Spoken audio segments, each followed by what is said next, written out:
Hello दोस्तों, स्वागत है मेरे यूट्यूब चैनल में। दोस्तों आज हम सीखने वाले हैं बायो सेवर्ट नियम की। बायो सेवर्ट नियम क्या है, तो बहुत ही सिंपल से हम लोग समझेंगे कि बायो सेवर्ट नियम क्या है। तो चलिए देखते हैं। तो दोस्तों सन 1820 ईस्वी में बायो तथा सेवर्ट नामक दो वैज्ञानिक थे। क्या थे? सन 1820 ईस्वी में बायो तथा सेवर्ट नामक दो वैज्ञानिक थे। उन्होंने धारावाही चालकों के लिए उत्पन्न चुंबकीय क्षेत्र की गणना की। ठीक है ना, धारावाही चालकों के लिए उत्पन्न चुंबकीय क्षेत्र की गणना की, जो कई बातों पर निर्भर करती है। वो मुख्य 4 बातों पर निर्भर करती है। तो चलिए पहले हम लोग फिगर के बारे में समझ लेते हैं। तो यह एक धारावाही तार है। क्या है? यह एक धारावाही तार है जिसमें आई धारा प्रवाहित हो रही है। क्या है?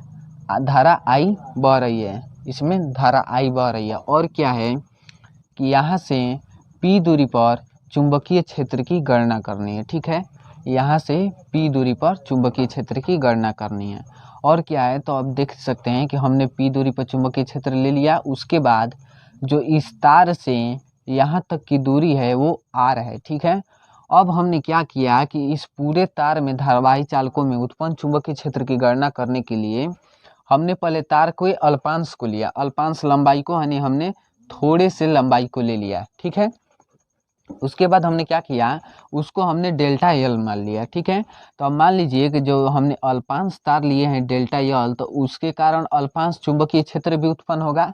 तो हमने इसको अल्पांश चुंबकीय क्षेत्र भी मान लिया है। ठीक है, अब देखिए जो यह तार धारावाही तार है तथा इसके जो चुंबकीय क्षेत्र बन रहा है पी आर दूरी पे, तो देखिए अब इन दोनों को जब मिलाया जाता है तो यहाँ पे एक थीटा कोण बन रहा है। ठीक है, थीटा कोण बन रहा है।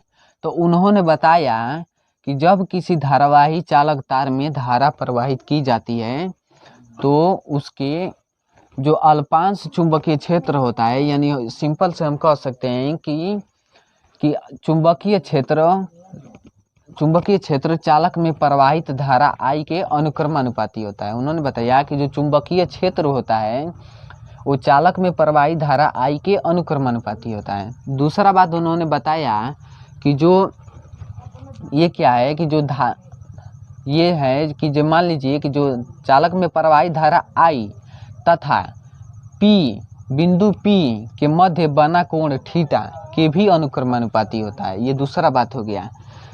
प्रवाहित में जो धारा में प्रवाहित हो रही है, जो चालक में तार में धारा प्रवाहित हो रही है वो और चुंबकीय क्षेत्र जो ये P है, इसके मध्य जो बना है थीटा कोण, वो क्या होगा, थीटा कोण के भी अनुक्रमानुपाती होगा। उसके बाद तीसरा बात उन्होंने बताया कि जो अल्पांश लंबाई हम लोग लिए हैं, जो अल्पांश लंबाई लिए हैं, ये भी क्या होता है, चुंबकीय क्षेत्र के अनुक्रमानुपाती होता है। चौथा बात उन्होंने बताया कि जो अल्पांश लंबाई L है तथा बिंदु जो P है, उनके बीच का जो दूरी R है, इसके वर्ग के व्युत्क्रमानुपाती होता है। ये इन्होंने 4 बातें बताया। ठीक है, तो चलिए इन चारों बातों को हम लोग पहले लिख लेते हैं, उसके बाद हम समझेंगे। तो उन्होंने पहला बात बताया कि चुंबकीय क्षेत्र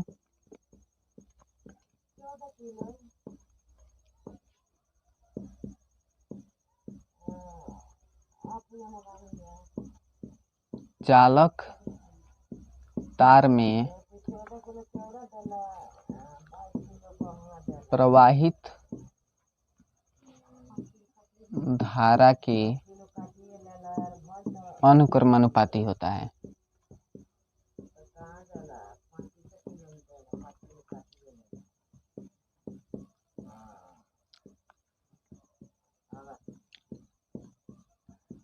यानी उनके कहने का मतलब है कि जो डेल्टा B है वो अनुक्रमानुपाती होता है I के। ठीक है, यह पहला तथ्य हो गया उनके पहले बात के अनुसार। दूसरा बात है कि चुंबकीय क्षेत्र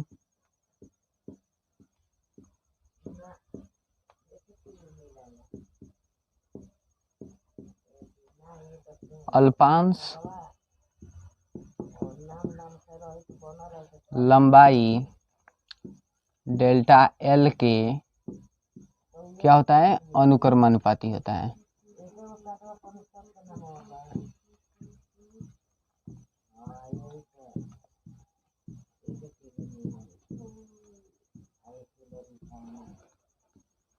अनुक्रमानुपाती होता है, यानी इसके कहने का मतलब है कि जो डेल्टा B होता है वो अनुक्रमानुपाती होता है डेल्टा L के। ठीक है, तीसरा बात उन्होंने बताया कि चुंबकीय क्षेत्र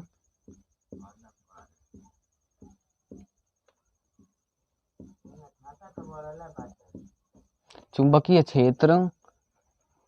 क्षेत्र चालक में प्रवाहित धारा आई, चाहे इसको लिख सकते हैं चालक तार चाहे इसको ऐसे लिख दीजिए, चालक में प्रवाहित धारा आई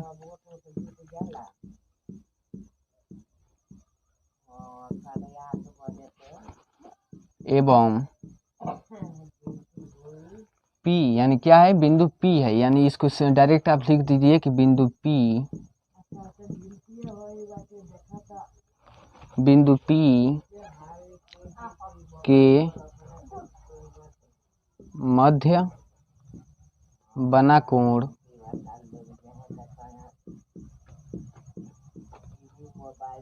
जया के अनुक्रमानुपाती होता है।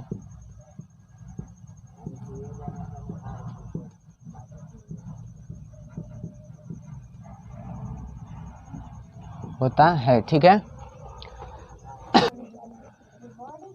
चुंबकीय क्षेत्र चालक में प्रवाहित धारा आई तथा बिंदु P के मध्य बना कोण जया के अनुक्रमानुपाती, यानी ये जो होता है डेल्टा B जो होता है वो अनुक्रमानुपाती होता है साइन थीटा के। ठीक है, जो ये कोण बना है इसके इस चालक में जो धारा प्रवाहित हो रही है और बिंदु P के मध्य जो यह कोण बना है इसके भी क्या होती है, अनुक्रमानुपाती होती है।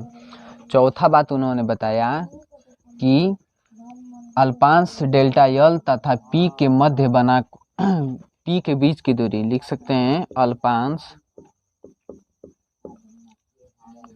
डेल्टा L तथा बिंदु P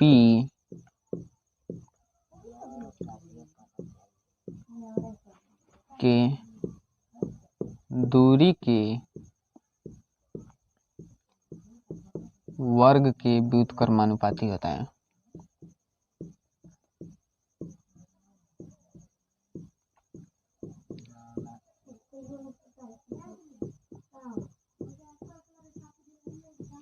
ठीक है, उसके बाद यानी आप लोग कह सकते हैं कि जो ये होता है डेल्टा B अनुक्रमानुपाती होता है 1/r² के। ठीक है, ये पूरा बात हमारा कंप्लीट हो गया।